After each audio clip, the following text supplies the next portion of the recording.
Welcome students. আগের দিন আমরা ধাপ চ্যাপ্টারের যে ব্যতিক্রান্ত জিনিসগুলো তার মধ্যে দেখেছিলাম যে আলফা বিটা আর গামার মধ্যে সম্পর্ক। আজকে আমরা যে নতুন জিনিসগুলো জানবো সেগুলো হলো যে উষ্ণতার পরিবর্তনের সাথে আমরা আয়তনের পরিবর্তন এর আগেরটাই মেপেছি বা বুঝেছি, কিন্তু উষ্ণতার পরিবর্তনের সাথে কিভাবে ঘনত্বের পরিবর্তন হয় সেটাও আমরা দেখব। আমরা ধরি যে নির্দিষ্ট পরিমাণে একটা কঠিনের ভর হলো এম। তাহলে আমি ধরলাম যে যখন ওর উপরে উষ্ণতা প্রয়োগ করা হয়নি তাহলে তার প্রাথমিক আয়তন ছিল V1। উষ্ণতা প্রয়োগের ফলে যদি করা হয় তাহলে অন্তিম আয়তন হবে V2। এদের মধ্যে আমরা একটা সম্পর্ক পেয়েছিলাম যে V2 = V1 × 1 + গামা T, যেখানে গামাকে আমরা বলেছিলাম আয়তন প্রসারণ গুণাঙ্ক। গামা ছিল আয়তন প্রসারণ গুণাঙ্ক। এবার আমরা ছোটবেলা থেকে এই জিনিসটা জেনে আসি যে কোনো জিনিসের যদি উষ্ণতার পরিবর্তন হয় তাহলে আয়তন এবং ঘনত্বের পরিবর্তন হয়, কিন্তু ভরের কোনো পরিবর্তন হয় না, কারণ ভর সর্বদা একটি ধ্রুবক রাশি। ভর নিত্যতা সূত্র আমাদেরকে তাই বলে যে ভর কখনো পরিবর্তন হতে পারে না। তাহলে আমরা আরেকটি জিনিস জানি, ভর সমান সমান আয়তন ইনটু ঘনত্ব। তাহলে mass is equals to volume into density. তাহলে আমরা আয়তন যদি আমরা ঘনত্ব বার করতে চাই তাহলে ঘনত্ব কি হবে? ভর ভাজিত আয়তন। আচ্ছা, আমরা ঘনত্বকে লিখি ডি দিয়ে, বা আরেকটা চিহ্ন হয় রো। এই চিহ্নটাকে বলে রো। রো বর্তমানে যদি তোমরা নাও লিখো, ক্লাস 11-12 তোমাদেরকে রো ব্যবহার করতে হবে, কিন্তু যেহেতু আমরা ক্লাস ছোটবেলা থেকে ডি জেনে আসি, ডি ফর ডেনসিটি, তাহলে আমরা ডি লিখলাম। ভরকে লিখি আমরা এম দিয়ে, আর আয়তনকে লিখি আমরা ভি দিয়ে। M for mass, V for volume, আর ডি ফর ডেনসিটি। তাহলে আমরা প্রাথমিক আয়তন কত পেয়েছি? V1। তাহলে সেই অনুসারে প্রাথমিক ঘনত্ব যদি D1 হয় তাহলে D1 হবে M / V1। আর অন্তিম ঘনত্ব, অন্তিম আয়তন আমরা যদি পাই V2, তাহলে অন্তিম ঘনত্ব D2 = হবে M / V2। তাহলে উভয় ক্ষেত্রে আমরা দেখতে পাচ্ছি আয়তন আর ঘনত্ব পরিবর্তন হয়েছে, কিন্তু ভর কিন্তু দু ক্ষেত্রেই একই আছে, অর্থাৎ ভর হলো অপরিবর্তনশীল রাশি। এখান থেকে যদি আমরা এই জায়গায় আসি তাহলে আমরা লিখতে পারি যে V1 = M/D1 এবং V2 = M/D2। আমরা এই সমীকরণটায় V1 এর জায়গায় এই মান এবং V2 এর জায়গায় এই মান পুট করে দিতে পারি। তাহলে সেই অনুসারে যদি V2 এর জায়গায় এটা বসানো হয় তাহলে M / D2, আর V1 এর জায়গায় যদি এটা বসানো হয় তাহলে M / D1। সঙ্গে আমার গুণ ছিল 1 + গামা T। M যদি আমরা কেটে নিই তাহলে D1 টা 1/D2 = 1/D1, আর উপরে 1 + গামা T আমার থেকে যাচ্ছে।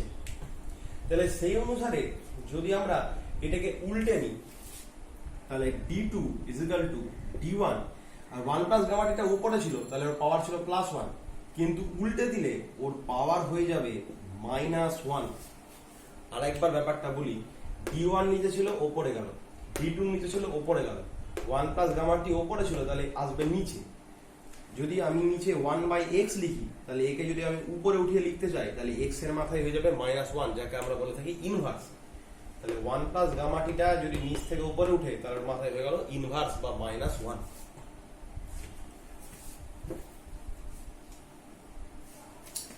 এটা হলো দ্বিপদ বিস্তারের একটা ফর্মুলা।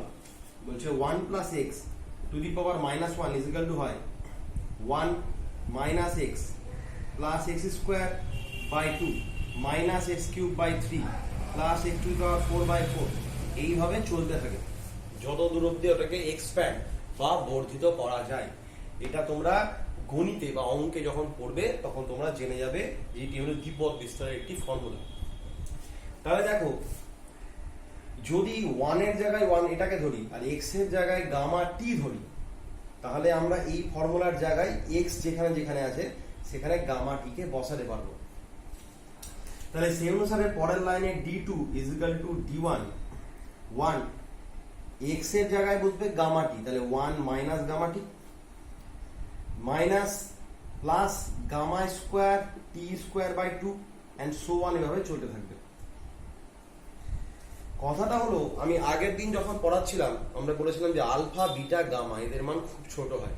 তাহলে এদের যদি বর্গ, ঘন, চতুর্ঘাত এগুলো আসতে থাকে তাহলে তাদের মান আরো ছোট হবে। তাহলে very small magnitude should be neglected, এটা আগের দিনও বলেছিলাম। অর্থাৎ খুব ছোট মানকে আমরা সবসময় নেগলেক্ট বা ওকে নিজের বিবেচনার বাইরে করে দেওয়া যেতে পারে, সেটাই আমরা এখানে করব।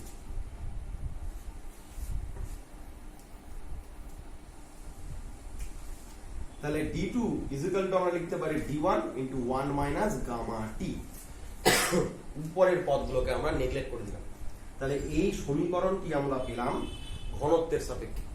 তাহলে যদি আয়তন প্রসারণ গুণাঙ্ক দিয়ে আয়তনকে প্রকাশ করতে হয় তাহলে প্লাস হয়, কিন্তু আয়তন প্রসারণ গুণাঙ্ক দিয়ে যদি ঘনত্বকে প্রকাশ করতে হয় তাহলে মাইনাস হয়। প্লাস মানে যদি বৃদ্ধি বা ইনক্রিমেন্ট বোঝায়, তাহলে মাইনাস বলতে ডিমিনিশমেন্ট বা হ্রাস বা রিডিউসমেন্ট, এটাকে আমরা বুঝতে পারবো, রিডাকশন যাকে আমরা বলে থাকি। অর্থাৎ স্বাভাবিক জিনিস, ওই নীতিটাই বারবার রক্ষিত হলো যে যদি আয়তন বৃদ্ধি পায় তাহলে সেই ক্ষেত্রে ঘনত্ব কিন্তু সর্বদা কমবে, বা যদি ঘনত্ব বৃদ্ধি পায় তাহলে সেই ক্ষেত্রে আয়তন কিন্তু সর্বদা কমবে।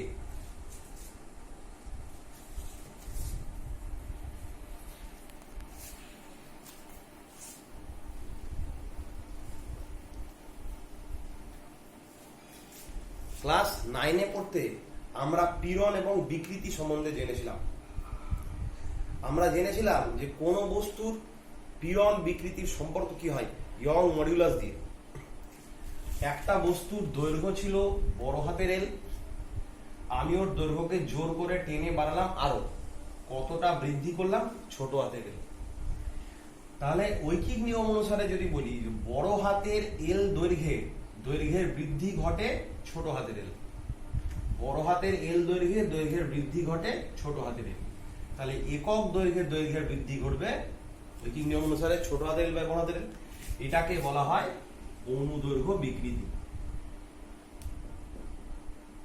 এটা আমরা ক্লাস 9-এ পড়েছিলাম। এখন দণ্ডটার যদি একটা ক্ষেত্রফল থাকে, যে ক্ষেত্রফলটাকে আমরা লিখছি a, এইটা হলো ক্ষেত্রফলটা, এটাকে আমরা লিখছি a। তাহলে আমরা জানি যে কোনো স্প্রিংকে যদি প্রসারিত করি তাহলে সবসময় একটা বিপরীতমুখী বল কাজ করবে, যেটা ওকে আবার নিজের আগের আকার বা আয়তন বা দৈর্ঘ্যে ফিরিয়ে নিয়ে যেতে চেষ্টা করবে। তাহলে কোনো জিনিসকে বাইরে থেকে বল প্রয়োগ করে যদি আমি ওর স্বাভাবিক দৈর্ঘ্য, আকার বা আয়তনকে ডিস্টার্ব করি, তাহলে সেক্ষেত্রে একটা অন্তর্মুখী বল, আমি যেদিকে এক্সটার্নাল বল প্রয়োগ করেছিলাম তার বিপরীত দিকে প্রযুক্ত একটি বল ওকে আবার নিজের আগের যে বেসিক ওর অবস্থান ছিল সেখানে ফিরিয়ে নিয়ে যেতে চেষ্টা করবে। সেই ফিরিয়ে নেওয়ার জন্য তাহলে আমি যদি ওকে বল প্রয়োগ করে এদিকে প্রসারিত করি তাহলে ওর অভ্যন্তরে ভিতর দিকে যে বলটা কাজ করবে সেটা বিপরীত হবে। এদিকে আমি টানলাম, ও চলে যাবে উল্টো দিকে। তাহলে সেক্ষেত্রে আমার প্রযুক্ত বল নিচেরটা, কিন্তু ওর ভিতরে নিজের মনে উদ্ভূত বল হচ্ছে এটা। এই যে বলটা, এটাকে আমি এফ দিয়ে ডিনোট করলাম। তাহলে এফ বলটা কিন্তু আবার এই ক্ষেত্রফলটার উপর কাজ করছে। দেখো এফ বলটা কাজ করছে সোজা, কিন্তু কার উপরে কাজ করছে, এই ক্ষেত্রফলটার উপরে। তাহলে এ ক্ষেত্রফলের উপর কাজ করে কত, এফ বল। তাহলে এ ক্ষেত্রফলের উপর কাজ করে কত, এফ বল। তাহলে একক ক্ষেত্রফলের উপর কাজ করবে কত, এফ বাই এ। এটাকে বলা হয় পীড়ন। একক ক্ষেত্রফলের উপর যে অন্তর্মুখী বল কাজ করে, একক ক্ষেত্রফলের উপর যে অন্তর্মুখী বল কাজ করে, যেটা তাকে আবার আগের আকারে বা আগের দৈর্ঘ্যে বা আগের আয়তনে ফিরিয়ে নিয়ে যাওয়ার চেষ্টা করে, তাকে আমরা বলে থাকি পীড়ন। তাহলে আগে বিকৃতি সৃষ্টি করব, তারপরে পীড়ন সৃষ্টি হবে। তাপের ক্ষেত্রে আমরা এই পীড়ন আর বিকৃতি আলোচনাটা কেন করছি সেটা আমরা দেখব। তাপের ক্ষেত্রে পীড়ন বিকৃতির আলোচনাটা করার প্রধান প্রসঙ্গ হলো তাপীয় পীড়ন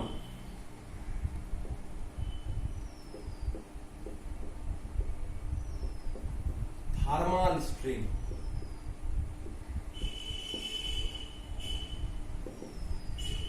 তাপীয় পীড়নটা কি?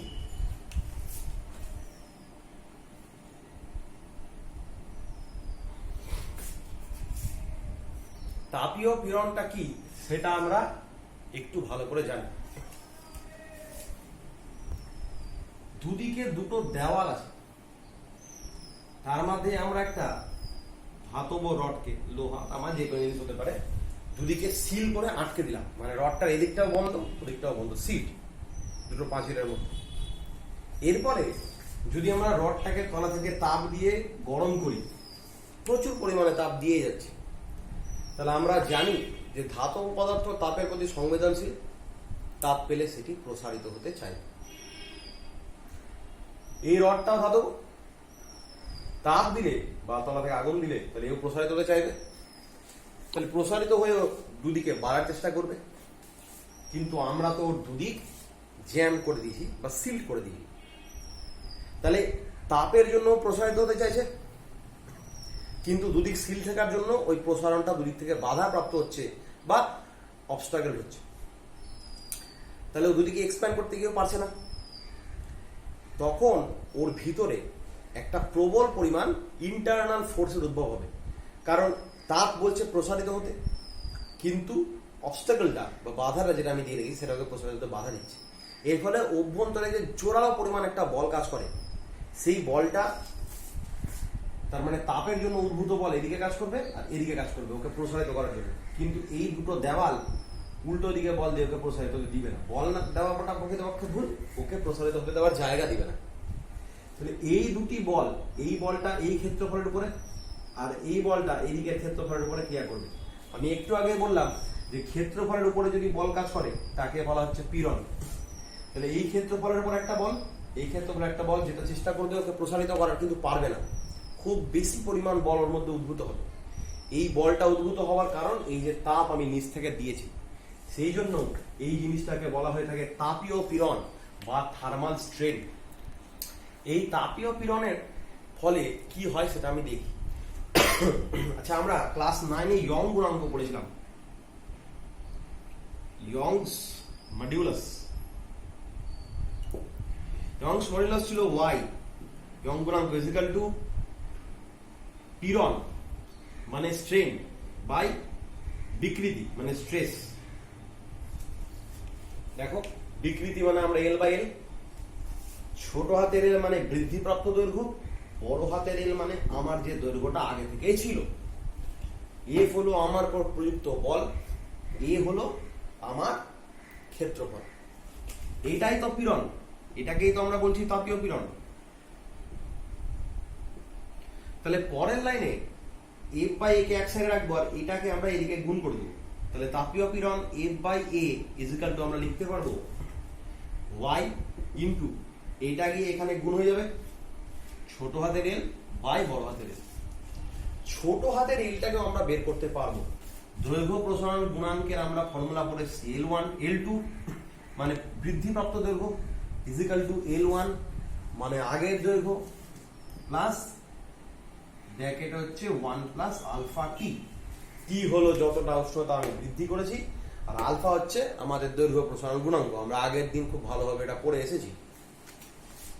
এখন L2 ইজ ইকুয়াল টু আমি লিখতে পারি L1 plus L1 into alpha into T. L1টাকে ব্র্যাকেটের মধ্যে রাশিগুলোর সাথে গুণ করে দেওয়া হলো। তাহলে দেখো তো, L1 হলো ওর আগের দৈর্ঘ্য, L2 হলো ওর বৃদ্ধিপ্রাপ্ত দৈর্ঘ্য। তাহলে দৈর্ঘ্যের বৃদ্ধি কতটুকু হচ্ছে? L1 ইন্টু আলফা ইন্টু টি, এই পরিমাণ দৈর্ঘ্য বাড়ছে।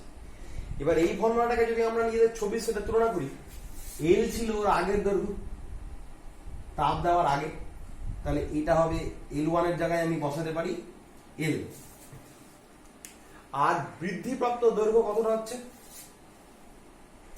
L আলফা টি।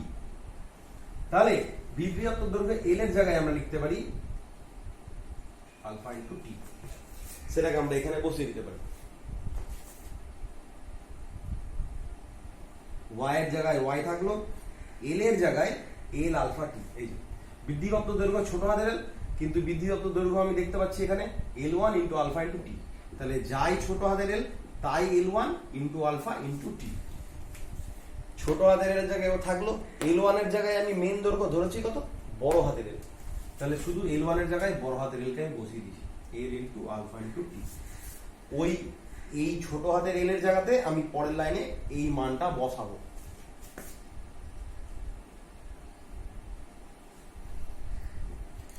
তাহলে থাকছে y আলফা টি, অতএব তাপীয় পীড়ন is equal to f by a is equal to হচ্ছে y into alpha into T. অর্থাৎ দৈর্ঘ্য প্রসারণ গুণাঙ্কর সাথে উষ্ণতা বৃদ্ধি আর ইয়ং গুণাঙ্ক গুণ করলেই আমি তাপীয় পীড়ন পেয়ে যাই। এটি একটি ভেরি ইম্পর্টেন্ট পার্ট।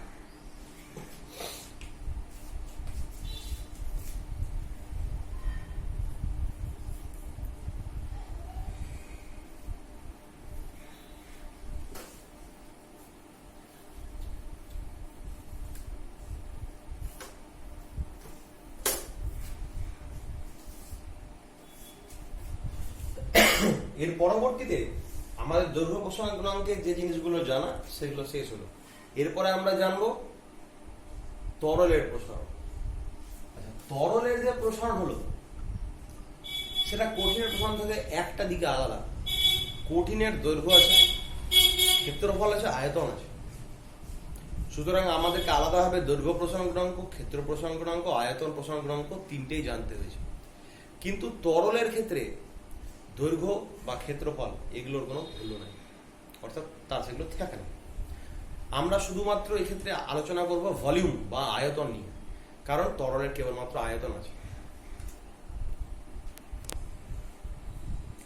এই আয়তনটা কিভাবে আমরা পেতে পারি সেটা আমরা দেখব।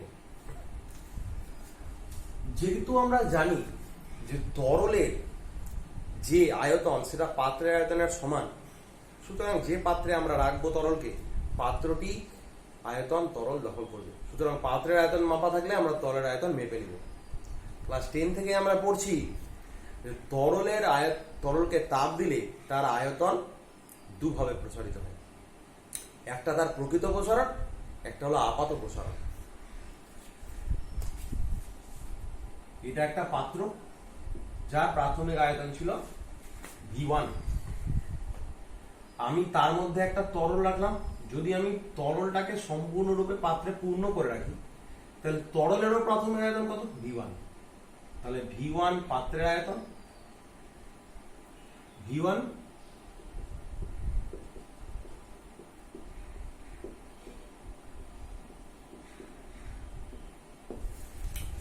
তরলেরও প্রাথমিক আয়তন। এখন যদি এটিকে তাপ দেওয়া যায় তাহলে তরলটি প্রসারিত হতে চাইবে। আমি ধরলাম প্রসারিত হয়ে তরলের আয়তন হলো V2।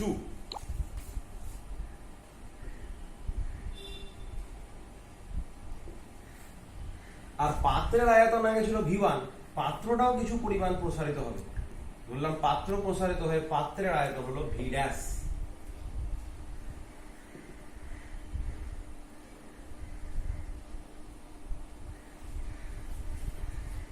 তাহলে এটা পাত্রের আগের আয়তন, পাত্রের পরের আয়তন, তরলের আগের আয়তন, তরলের পরের আয়তন। তরলের আপাত প্রসারণ বলতে কি বুঝি?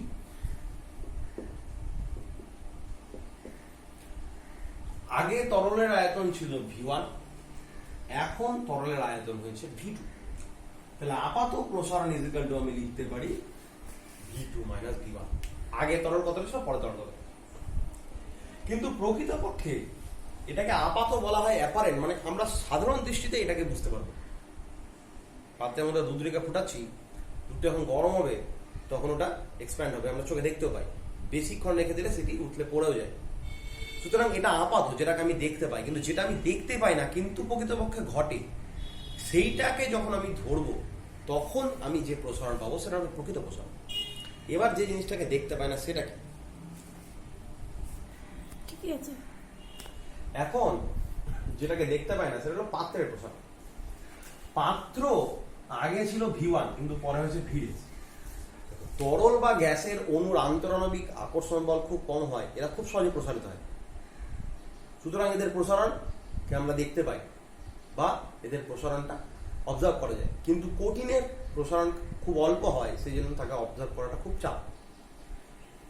কিন্তু প্রকৃতপক্ষে একটা কথা, যে যদি পাত্রের আয়তন আগে V1 ছিল, তরলের আয়তন V1 ছিল, এখন পাত্রের আয়তন বেড়ে হয়েছে V', তরলের আয়তন V2। পাত্রের আয়তন যে পরিমাণ প্রসারিত হয় সেই জায়গাটা তো খালি থাকবে না, কারণ তরল পাত্রের মধ্যে অলরেডি আছে। তাহলে যে জায়গাটা পাত্রের এক্সট্রা বাড়বে, তরল সেই জায়গাটাতেও প্রবেশ করবে। অর্থাৎ পাত্রের অতিরিক্ত প্রসারিত আয়তনেও তরলই প্রবেশ করে যায়। তাহলে আমরা যদি পাত্রের প্রসারণ নিই, সেটা হবে V' - V1। তাহলে পাত্রের প্রসারণ এটা, আপাত প্রসারণ এটা, এটা তরলের প্রসারণ হচ্ছে শুধু, আর এটা পাত্রের প্রসারণ হচ্ছে। কিন্তু একটু আগে বললাম যে তরল যেটুকু প্রসারিত হয় সেখানে পাত্র যেখানে প্রসারিত হয় সেখানে তরলই প্রবেশ করে যায়, কারণ তরলটা পাত্রের মধ্যেই আছে। পাত্র প্রসারিত হলে সেই জায়গায় তরল ঢুকে যাবে, ওটা ফাঁকা থাকতে পাবে না। সুতরাং তরল নিজে এতটা প্রসারিত হয়েছে, আর পাত্রের এতটা প্রসারণের জায়গাও তরল নিয়ে নিয়েছে। তাহলে এইটা আমরা দেখতে পাচ্ছি, কিন্তু এটা আমরা দেখতে পাচ্ছি না। আমরা দেখতে পাচ্ছি না এটা, তাহলে কি এটা হচ্ছে না? এটা হচ্ছে। সুতরাং আমাদের মোট প্রসারণ কত হবে? তাকেই আমরা বলবো প্রকৃত প্রসারণ বা অরিজিনাল এক্সপানশন। এটা হবে আপাত প্রসারণ, যেটা আমরা সহজে বুঝতে পারছি, প্লাস পাত্রের প্রসারণ, যেটাকে আমাদের বুঝতে একটু অসুবিধা হচ্ছে, কিন্তু এটাও অ্যাড হচ্ছে, কারণ পাত্রের প্রসারিত আয়তনটাতেও তরলই প্রবেশ করে থেকে যায়।